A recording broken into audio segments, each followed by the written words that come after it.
crew of Gemini VIII, Mr. Neil Armstrong and Lieutenant Colonel David Scott, are in the pilot's ready room at Launch Complex 16, about 3 hours from liftoff. Technicians are checking out their pressure suits for the mission.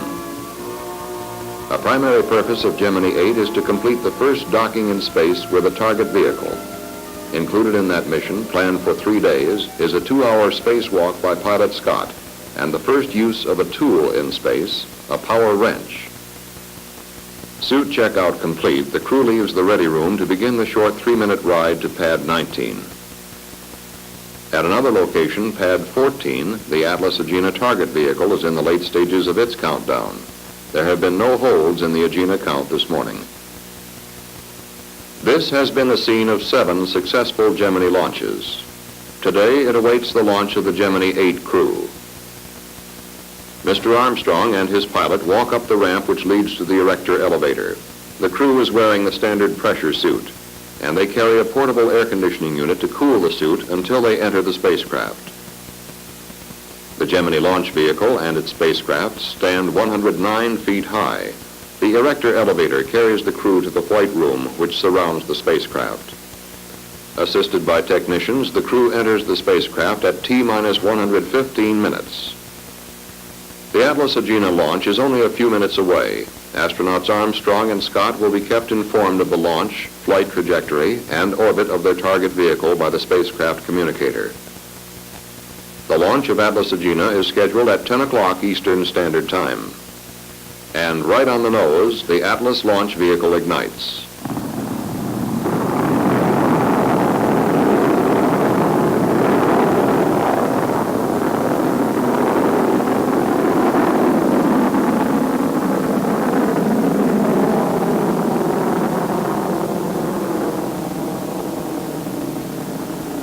Liftoff was normal. The Atlas has 3 main propulsion engines, 2 booster and 1 sustainer engine. All 3 are ignited at liftoff. The booster engines cut off first and are automatically jettisoned. The sustainer engine continues to burn and cuts off at 654,190 feet. 2 small vernier engines continue to position the Agena properly in the latter phases of launch. They cut off at 5 minutes 6 seconds after liftoff. The Atlas then separates immediately. The Agena propulsion system inserted the target vehicle into the planned circular orbit of 161 nautical miles. The insertion velocity was 25,366 feet per second, within 1 foot of the planned insertion velocity, 25,367 feet per second.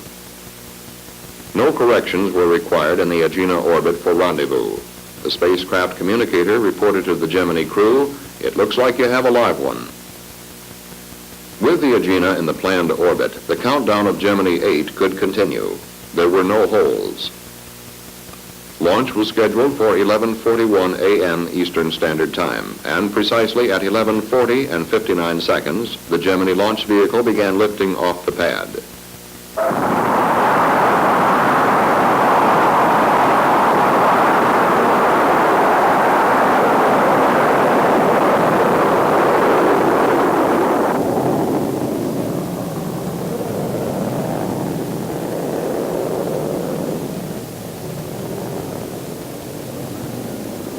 Command Pilot Armstrong reports that the roll program is complete after 20 seconds, and the pitch program initiated at 23 seconds after liftoff.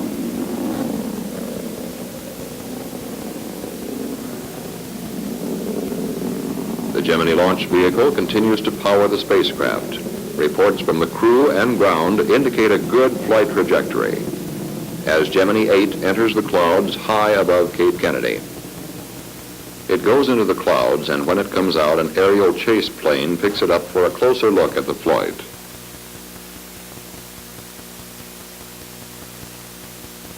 The chase plane will continue to track Gemini VIII as it gains altitude and velocity.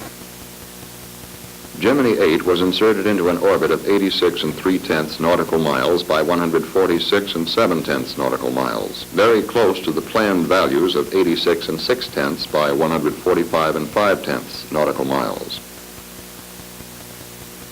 Maneuvers for rendezvous began on the first revolution. They were essentially the same as those performed by Gemini VI.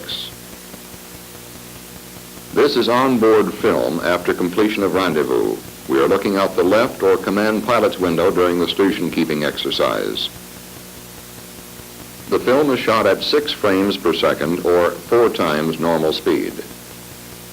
In the 4th revolution, just west of Hawaii, Command Pilot Armstrong reported that he had rendezvoused and was station keeping at 150 feet. The crew reported no difficulty in maneuvering in the vicinity of the Agena as they continually checked out its condition. No motion in the orbit of Agena was observed.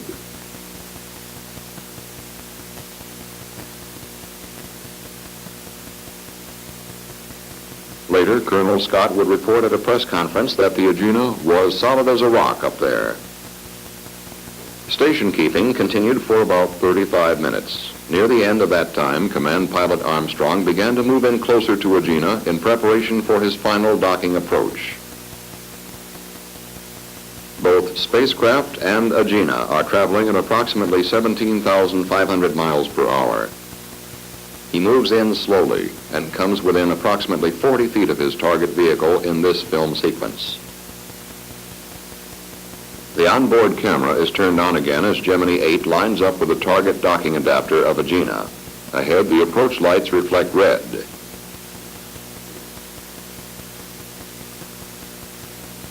Mr. Armstrong makes a final docking approach by applying small thrust increases to his velocity, about 1 foot per second. The command pilot will dock at 6:16 Eastern Standard Time. He will then perform a successful 90-degree yaw with the Agena. For 27 minutes, there will be no difficulty or hint of impending trouble.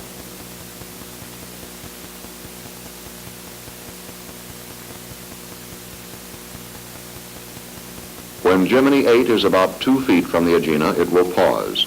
The Rose Knot Victor off the east coast of South America checks the telemetry. Now the Capcom gives the command pilot a go. You are looking good. Go ahead and dock. And there it is. He is docked. The first docking in space. 7 hours after liftoff, an excessive yaw and roll motion occurred. With the spacecraft attitude thrusters off, the crew suspected the problem was in the Agena attitude control system. Unable to isolate the source of the difficulty there, the command pilot made a decision to undock. With remarkable skill and coolness, he disengaged his spacecraft. The roll rate on Gemini VIII began to build up. It reached about 1 revolution per second. The crew members were experienced test pilots, and neither approached a loss of orientation. To bring his spacecraft under control, Command Pilot Armstrong was forced to fire the re-entry control thrusters. Firing the re-entry thrusters caused Flight Director John Hodge to terminate the mission. A recovery in the 7-3 zone, 500 miles east of Okinawa, was decided upon. Department of Defense forces, headed by the destroyer, the Leonard Mason, began moving toward the planned splashdown point. Search aircraft stationed in Japan and Okinawa flew to the scene and spotted the spacecraft on the landing parachute in its final stages of descent. Gemini VIII landed at approximately 10:23 p.m. Eastern Standard Time. It was, however, early afternoon in the recovery zone. The Mason was some 3 hours from the area under full steam. Visibility was very good in the recovery area, and the waves were from 3 to 5 feet. However, typical Pacific Ocean swells were also present. The first para-rescue swimmer, Airman First Class Neal, a veteran of combat rescue work, was in the water 30 minutes after the spacecraft splashed down, followed by 2 other rescue swimmers. The flotation collar was attached by 2:11 p.m. local time, giving stability to the spacecraft in the water and a working platform for the rescue swimmers if needed. The hatches of the spacecraft were then opened, and Gemini VIII was kept under constant surveillance by rescue aircraft. USS Mason reached the area at 4:17 p.m. local time. The crew was removed first, and the spacecraft hoisted aboard the destroyer. An evaluation team of NASA scientists immediately set to work to pin down the source of the flight difficulty. Within 72 hours, they were able to announce that a short circuit in the wiring to number 8 yaw thruster had caused it to fire erratically. The Agena was subsequently tested from the ground by Mission Control Houston and put into a 220 nautical miles circular orbit. It will be a passive target vehicle during the Gemini 10 mission. Although the crew was disappointed at the early termination of their mission, they nevertheless had accomplished one of the prime purposes of the flight, the first docking of two vehicles in space.